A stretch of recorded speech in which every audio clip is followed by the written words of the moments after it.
Hello, everybody, and welcome to this revived episode of the Campaign Trail, the show where we focus on some of the most interesting races or campaign cycles in American political history. Today, we're focusing on three of the most interesting races from the 1994 midterm election cycle.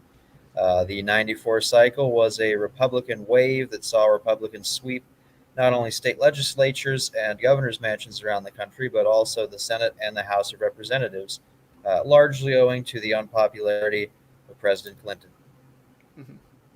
Yeah, it's Uh, easy to say this is one of the most important in American history. This saw the end of 50 years of Democratic control of the House of Representatives, which is a historical length of time that I don't think we'll see again in the very near future. It's almost very hard to hold it up, but this is the year it broke, and it broke spectacularly. for sure. I mean, it was known as the endless Democratic House, essentially. The Republican leader, Bob Michael, was so used to being relegated or so used to his party's status as the relegated minority that he really saw no other way to proceed with the party's agenda other than making deals with Democrats. And It's with a very that, different we'll, time. yeah, for sure. With that, we'll go into our first race. The first race that we're talking about tonight is probably the most interesting Senate campaign from the 1994 cycle. Certainly raucous enough, given the candidates, to lead to the famous documentary, which you should watch if you haven't seen, called The Perfect Candidate, about the Virginia race in 1994 for the Senate. And if you don't know about the background of the race, the Perfect Candidate title is supposed to be ironic because both the major party nominees in the race were flawed in many different ways. And in the effort of time, since this is a half-hour podcast, our coverage of the three races tonight probably are going to be about 10 minutes each. So we'll get right into it. So the Virginia race, the incumbent Democrat was a gentleman named Chuck Robb, very popular in his own right. He was elected Virginia's governor in 1981. He was someone who was definitely in with Sam Nunn and Bill Clinton and kind of taking the Democratic Party in a new direction away from the national failures that they'd seen with President Carter's reelection and the Mondale and Dukakis nominations. And for a long time, Rob really was popular, handsome, and attractive politician in every sense of the word. Guided himself right into the Senate with an easy victory in 1988. Uh, and that was on the tail, effectively, of presidential speculation. There were a lot of people waiting on him to run after Sam Nunn decided not to run. And ultimately, Bill Clinton also decided not to run in 1988. And Chuck Robb was good up until he found himself in some hot water ahead of the race in 1994. And you would read all about this if you watch The Perfect Candidate. But to sum up the accusations against him, I mean, there were accusations of drug use at parties when he was governor. Certainly proven instances of infidelity. I think there was a Playboy model. I forget her name off the top of my head. But essentially, she admitted to having sexual activity with Mr. Robb, who is married to LBJ's daughter, in a New York City apartment. And all of this really, as you would expect, horribly damaged Robb's moral integrity going into this race. But well, it should have been a slam dunk for Republicans in the traditional sense. They had a candidate who was flawed on his own, Oliver North, and North, again, had played a pretty important role in the Reagan administration, particularly with the Iran Contra situation. And it led to his testifying before Congress, at which point he was later found to have lied under oath and committed perjury, which did not reflect well on him. And it got so bad at one point that Nancy Reagan effectively disowned Oliver North, who affectionately was just called Ollie North, for effectively, being a part of a scandal that ended up probably being the biggest blemish on a Reagan administration that otherwise has been pretty well regarded by history, I would say. hmm Yeah, this is a really interesting race, especially if you look at it in hindsight. But one of the things, if you look at the electoral map, is if you looked at this map today, this would be a pretty decisive Republican victory. If you look at the margins of these counties, Republicans winning Loudoun, Prince William, Henrico, Chesterfield, Virginia Beach. If Republicans won all of those in the gubernatorial race, they'd probably win this thing with closer to 5 to 10 points. That's probably even more than that. But Mm-hmm. back in this time, Democrats had better rural margins, especially in the mountains. They won a lot of rural counties over towards the west, and held it pretty well. in some areas. So from an electoral perspective, it's really interesting, but also it's one of the best examples of candidate quality failing. This is actually a three-way race. The incumbent Republican John Warner, who was the other senator, endorsed independent candidate John Marshall Coleman, who got around 11% of the vote, which is really impressive. Democrats also briefly had Douglas Wilder running for Senate as an independent. He dropped out pretty quickly, so most of the vote that was undecided kind of went to the Coleman camp, which resulted in a really unusual race and a strange margin victory for the incumbent, winning it 45-42 over Oliver North. Hmm. And again, given the national environment in 1994, had the Republicans really gone any other direction in terms of nominating a candidate, that's the first part I'll mention.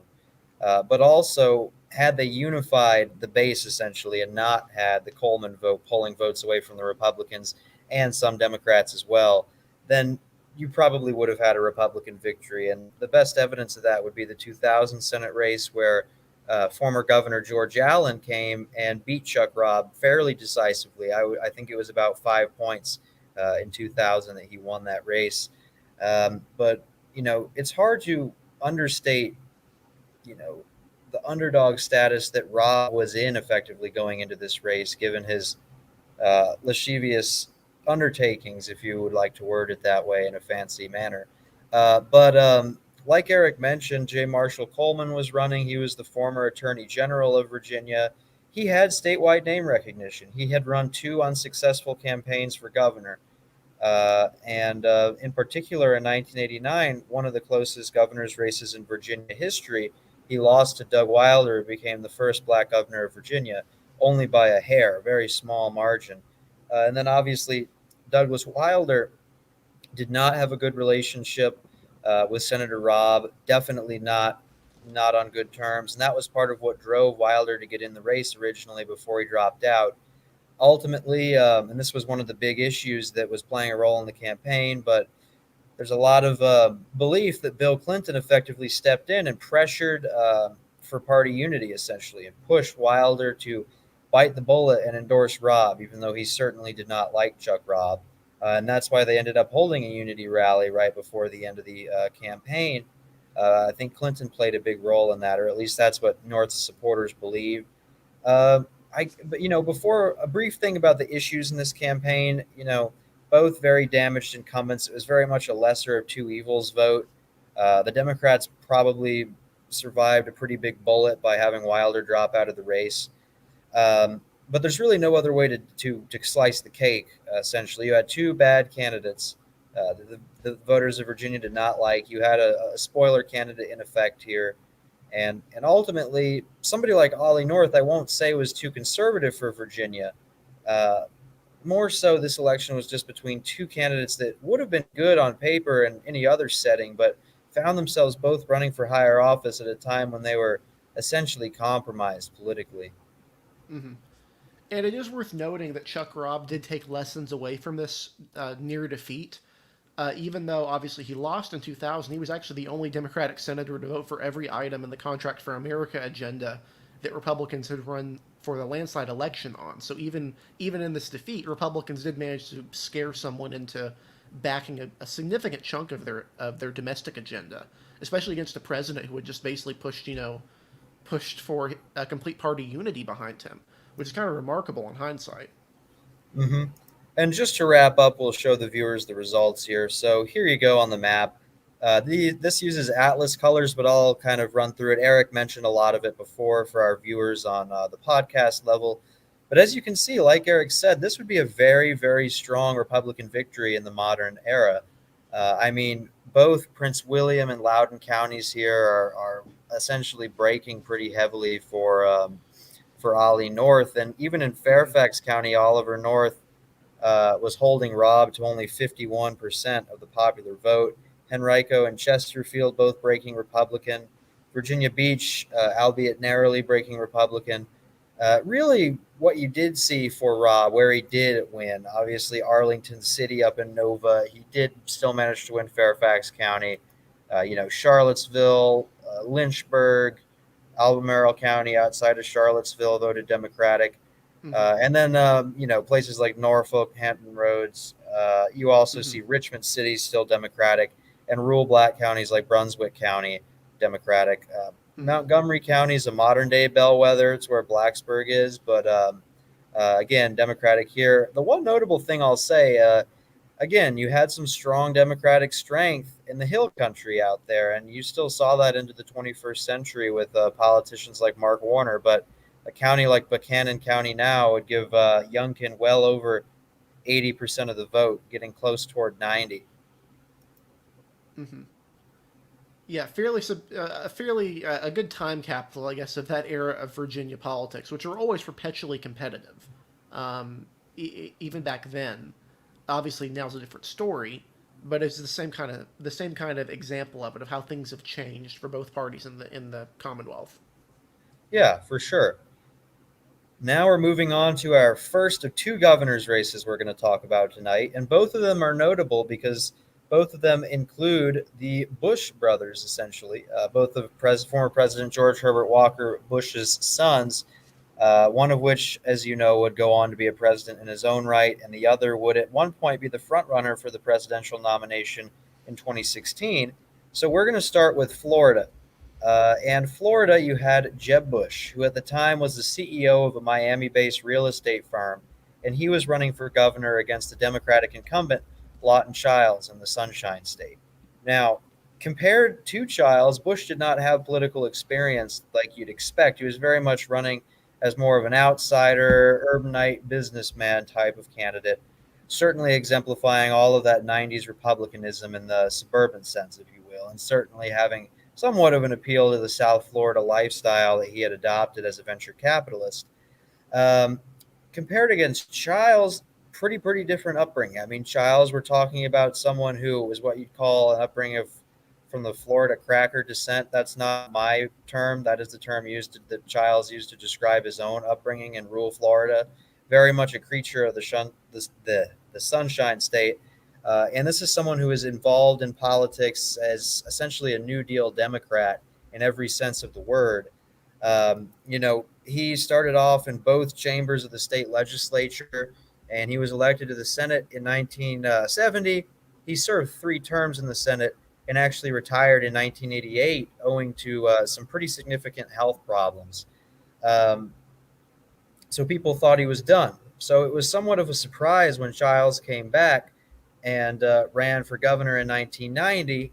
But it doesn't. It makes more sense when you think about the candidate he was running against. He was challenging Republican Governor Bob Martinez, the first and I believe only Hispanic to be elected governor in Florida to date.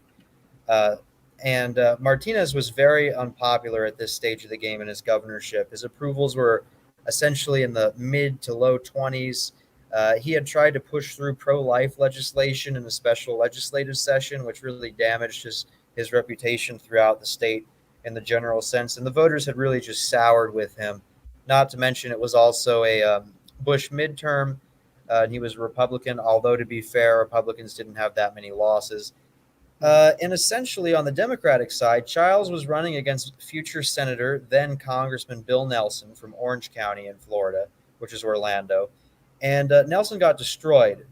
Florida, as you know, has a very high senior population, and Nelson was young at the time, and he was running and making age an issue against Childs, who the voters loved. I mean, he was known as Walkin' Lawton, essentially, basically walked the length of the whole state to campaign and try to dispel those issues of his age and his health. And the voters punished Nelson for what was seen as kind of impertinence, and he lost. Although they all came together, kumbaya, happy to team up and beat Bob Martinez. Mm-hmm. And as you're going to see on this map, they did beat Bob Martinez pretty badly.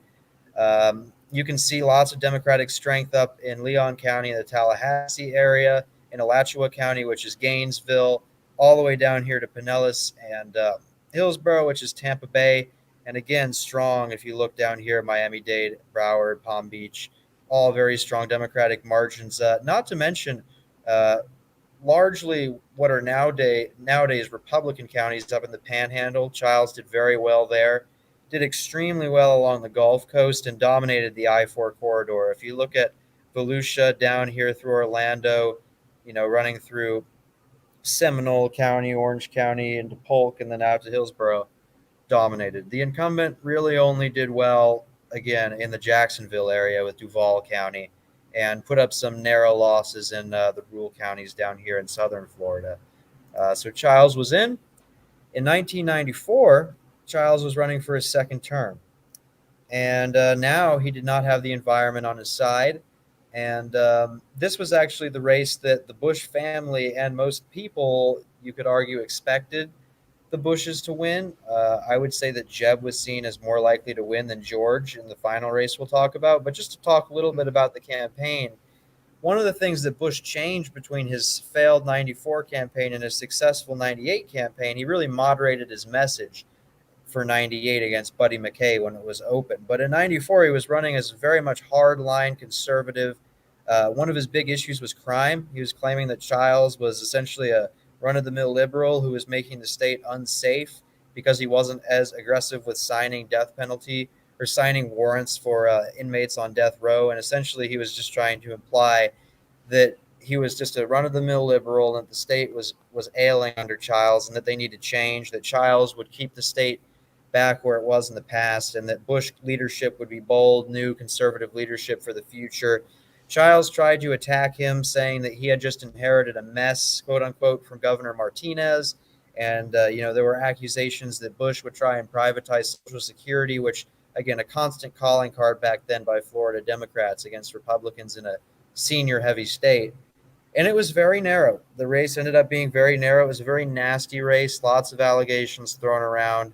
At the end of the day, most of the polling in the final weeks of the campaign showed Childs taking the lead. So over the summer months, Bush had kind of put up a bit of an ostensible lead over Childs, but then by the fall, heading into the election, Childs typically led by a couple points overall. At the end of the day, it was pretty close. It was about a 51-49 Childs victory, and as you can see on this map, if you want to compare against 89 to 90 to 94, you can see Bush consolidated a lot of that rural support up here in the Panhandle. Um, Obviously, couldn't really tap that much into the Tallahassee area. Still did well in Duval and the Jacksonville area as well. One of the big things I like to point out about this map is that if you look at the I-4 corridor, in addition to the Panhandle, Bush improved a lot in the I-4 corridor. He effectively Mhm. went from uh, he won all the counties except Pinellas and Volusia. Whereas if you look back here at Martinez, even though he was the mayor of Tampa Bay, at that point he was just toxic in those counties. But you can also see down there in Monroe and in Miami-Dade County, you can see it gets lighter. So you can see Bush being from Miami-Dade did net significantly more votes for the Republicans than you had under Governor Martinez. Just wasn't enough to win in the end. But against Lieutenant Governor McKay or Mackey, I don't know for sure how you pronounce it, he did manage to win in 1998. Mhm. Yeah, and you mentioned earlier that Jeb was seen as the bigger Republican star. That's the really interesting thing about this is that even though, you know, George W. Bush is clearly the more successful politician. He won both of his races for governor for Texas. He won his two presidential contests. Was elected in both of those. Jeb was seen as the one who was not only more likely to win the governor race, but more likely to become president. And ultimately, obviously, his presidential campaign went down in flames in 2016, to put it lightly. But he never actually he didn't run in 2008. He didn't run in 2000, even though he was wildly popular. But what he did do was when he became governor, he set the course of what Florida has become, which is a very stable, moderately Republican state at the state level. His policies and what he did there are far more transformational than I guess even what Bush did in Texas, which was just kind of switching, the becoming more of a conservative state. Florida, Jeb Bush set the standard for what a Florida Republican is, and still is to much of his degree. When people talk about Ron DeSantis, they talk about him being Trumpy. Really, he's just a Jeb Bush guy who talks like Trump. Most of his policies are very much things Jeb Bush would have done when he was in charge. The exception is, of course, Charlie Crist, who kind of did his own thing and then vanished after losing in 2010 before returning and now trying to become governor again as a Democrat. And it is also notable to conclude because we have a Florida governor's race next year, but that 1990 race, Bob Martinez is the last governor of Florida to lose re-election as an incumbent. Mm-hmm. Um, And again, we have DeSantis' favor to win re-election. Both the Senate and governor's races are likely Republican on our ratings at the moment. But we'll move on to Texas, where you had the second Bush, who was definitely viewed, as Eric mentioned, as the Bush that would not be winning his race, but ended up going from underdog to, again, as Eric mentioned, the far more successful politician by most accounts. And he was challenging Ann Richards. And in a way, this was kind of revenge for the derisive comments Richards had made during the 1988 Democratic National Convention. You know, she famously said, "Poor George, he can't get the silver spoon," or whatever. He was born with a silver spoon, has a foot in his mouth, something. I don't remember the exact quote. But the point is, the Bush family was not on good terms with Governor Richards. Now, Mm-hmm. some interesting dynamics in this race. Um, First off, Ann Richards had won a competitive reelection battle in 1990 and had done so convincingly. It was not a blowout, but it was a win of about 3.5 points. I'll put the map up on the board here. As you can see, this Texas coalition is just ridiculous from the modern standpoint. Uh, Makes you want to laugh. But again, she had tremendous strength in rural, now solidly Republican counties along the Arkansas Louisiana border. Jefferson County, again, still marginal today, but very much solidly Democratic back then. She won Harris County, Dallas County, but the suburbs were certainly not in the mix as they are now, if you want to put it that way. And obviously, come on, folks, like rural support like this up here, Blue Ford County, those days are long gone, to put it simply. Uh, it's almost comical, but One of the bluest counties in the state at that. I know, yeah, exactly. Um, but again, the 1990 race was against a Republican businessman named Clayton Williams. And suffice to say, he was not a good candidate at all. At one point on the campaign trail, he compared rape to bad weather and said it sucks, but you might as well enjoy it. And that was probably the worst thing anyone has ever said in politics that I can remember. Um, so that killed him. I don't know what else to say. I mean, it didn't kill him. He only lost by 3 points, but he kind of seemed like a pariah. And then a bunch of allegations came up about him going to harems and other places and dealing with prostitutes when he was in college, and the LaGrange Ranch and all these other crazy Texas things.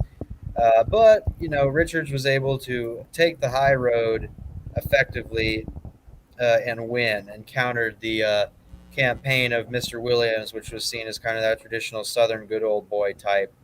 Um, but Richards was in trouble in 1994. Bush was challenging, and unlike brother Bush in Florida, George was actually leading the polls in Texas heading into the election. And yes, Texas is a redder state on paper than Florida, even back at this point. But it was enough for Bush to win in the end. And you can see if you look at the coalitions here, that is the first election. Here's the second election. Bush consolidated a lot more of that rural support, but I think what's bigger here is look at Harris County, look at Dallas. You're going effectively from red to blue. Look at Bayhada County for Mm-hmm. San Antonio, again, another county that voted initially for Governor Richards, or candidate Richards at the time, it broke for Bush. Even rural support out in the Arkansas Louisiana border, you see a consolidation there as well. And it was enough to essentially give Bush a victory that wasn't that close. Bush won by about 8 points, roughly. And that was after Ross Perot decided to endorse Ann Richards, which pundits thought would play a major role. I don't think it ended up playing as much of a role, the Perot endorsement. But Bush ran a campaign a lot like his brother, very much focusing on down home domestic issues, education, crime, claiming that he would clean up the streets effectively and make Texas a safer place. It was a lot of that same dichotomy. Do you want this traditional Democratic leadership, or do you want to move in the direction of progress with a conservative Republican? And both Bushes were not wrong for running on that policy, given the national environment, which was just a full reputation of Clinton. And sorry, they just fully refuted Clinton and the Democratic agenda. So certainly not bad. I mean, Bush came close to winning in Florida, but his brother managed to win in Texas. And I think that the campaign values that Jeb was running on certainly played better in Texas for George than they did for Jeb in Florida. Mm-hmm. Yeah, it's definitely an interesting one in hindsight. If you look at these races, a lot of them are unusual. It is worth noting, though, the legacy of both of these candidates here. Ann Richards is something of a folk hero to a lot of national Democrats and a lot of Texas Democrats in particular. Obviously, George W. Bush would go on to win a landslide re-election in 1998. We're talking one of the largest margins, probably in the history of the state of Texas in modern history. This is an election where he won. I believe he won Hidalgo County. If he didn't win it, he got very close to winning it. Won Cameron. I think he won somewhere around 68, 69% of the vote, which in Texas, even back then, was a phenomenal result for Republicans. Obviously, that kind of starts with that initial narrow victory in 94. And, since he won that race in 94, Democrats have not won a statewide election in Texas. One of the longest streaks in the country of a state not electing a statewide candidate from the other party. In that period of time, Vermont has had elected Republicans. Kentucky has had elected Democrats. Florida has had elected Democrats. North Carolina has. North Dakota, South Dakota, Montana. Pretty much every state in the country has had a candidate from their opposite of their lean win. And the last Texas Democrat to win statewide was Ann Richards. That's a really, really major thing that Bush did, was stopping that and setting the stage for what's basically been about 3 decades now of Republican control of Texas. Yeah, I mean, that's certainly true. I mean, the one interesting race was the 2006 governor's race where Rick Perry won his second term with only 39% of the vote. That was a strange election because you had two independent candidates in addition to Democrat Chris Bell. Mm-hmm. Um, And even that one was still a 10% victory for Rick Perry. The yeah, I Democrats know. still I only know. got 30% of the vote. It's just weird because Carol Strayhorn and Kinky Friedman both were taking double-digit margins effectively Mm-hmm. out of the popular vote, kind of And like actually won cookie counties. cutter sharks. Yeah, Strayhorn won counties, yes. But again, Eric's right because Bell, it's not like he would have won if you took the other candidates out per se, because he was still at only 29.8% of the vote. Perry was at 39. Um, but I mean, it's just an interesting thing to look at in Texas. But it's certainly been a drought. Ann Richards, again, the party has not really recovered there since Ann Richards.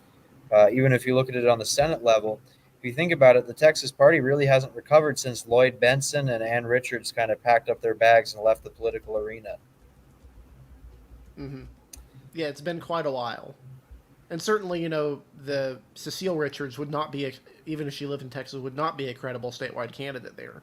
So you kind of the end of the Richards legacy there, in terms of longevity. Whereas the Bushes are still going strong in Texas, and want to move up in the ranks. Yeah, exactly. Given the new attorney general's race that's coming up, Mm-hmm. perfect example of that. But yeah, um, do you have any other final comments, Eric? No, I think these are pretty interesting results, and it's interesting how they kind of some of these races bucked the national trend, and the others bucked the projected result. Even in wave elections, unprecedented results, you still get weird elections that kind of don't make a lot of sense in hindsight. Most races, or do make sense in hindsight. Some of them had that. The 2014 red wave had Democrats taking 2 seats that Romney had won. The 2018 red wave had Republicans flipping seats, even in a couple seats in Minnesota. It's definitely something to keep an eye on. Even in wave elections, you're going to see results that kind of buck that trend, the national projected result. Mm-hmm. That's certainly true. All right. Well, thank you everybody for watching this episode of the Campaign Trail. Half-hour episodes taking a look at some interesting races from across the campaign history of the United States.